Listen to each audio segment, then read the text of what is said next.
So, good morning guys. Today's video ay magluluto tayo ng pinakbet.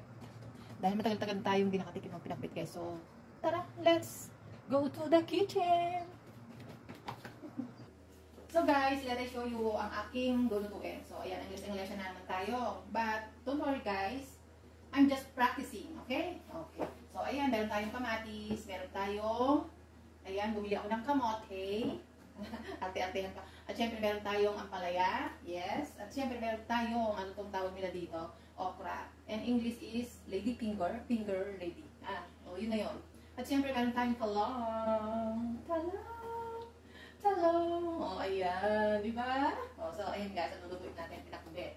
Dahil matagal-tagal lang din natin nagagamit yung ating alamang. So, magluluto tayo ng pinakbet. At ang gagamitin natin is alamang. So, eto guys. Pili din ako ng ayan, kalabasa with beans. Ayan.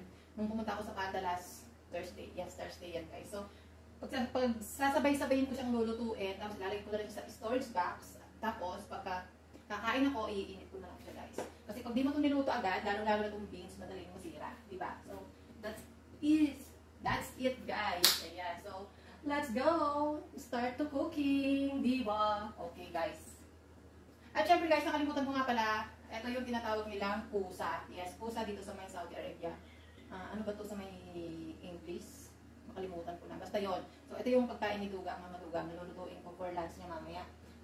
Bali, igigisa ko lang siya sa ating butter at bawang. Garlic. Yes, garlic pa. Oh! At syempre, itong kasanangan guys, kasi sa kanya hindi upo ang rice. Ayan.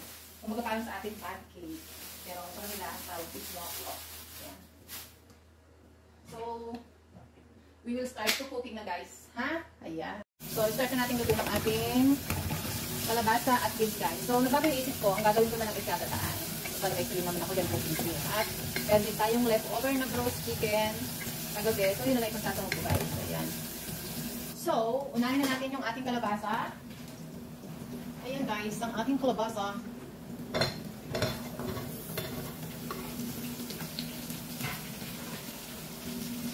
At yung leftover natin na chicken kagabi, ayan.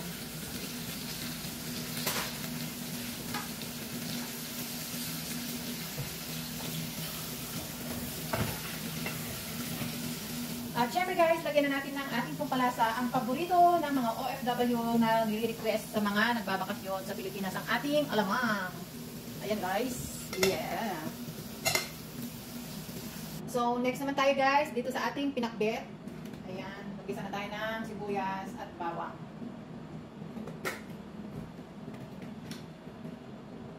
Malambot na yung ating kalabasa guys, so pwede na natin ilagay ang ating beans. Ayan.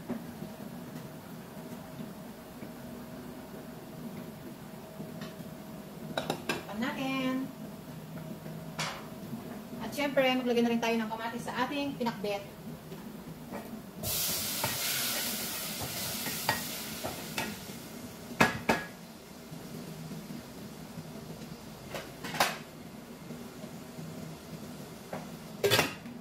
So, mag-add tayo guys ng ating bechin sa ating kalabasa at beans. Wala tayong malik sarap, so ajinomoto ang ating gagamitin. Ayan. So, next naman natin ilagay ang ating pamote sa ating pinakbet.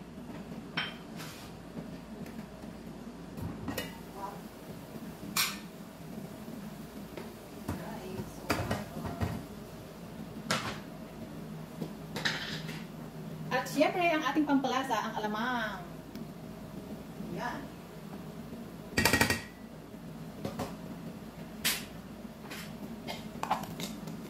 At syempre, dagdag na rin natin guys ang ating tak-tak-tak ajinomoto.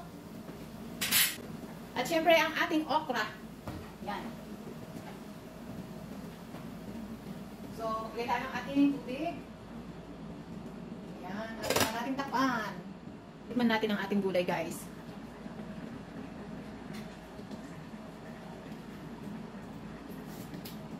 Wow, sarap! Guys, luto ng ating gulay na beans at kalabasa. So, maglagay na tayo ng ating cooking cream. Ayan, guys.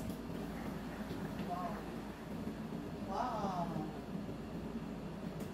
Hindi yan tinipid.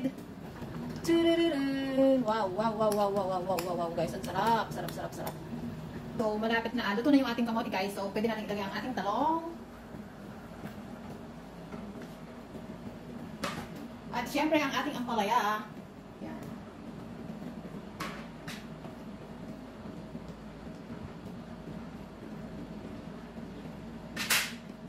wait lang natin ng mga ilang minuto para maluto yung talong at ang palaya.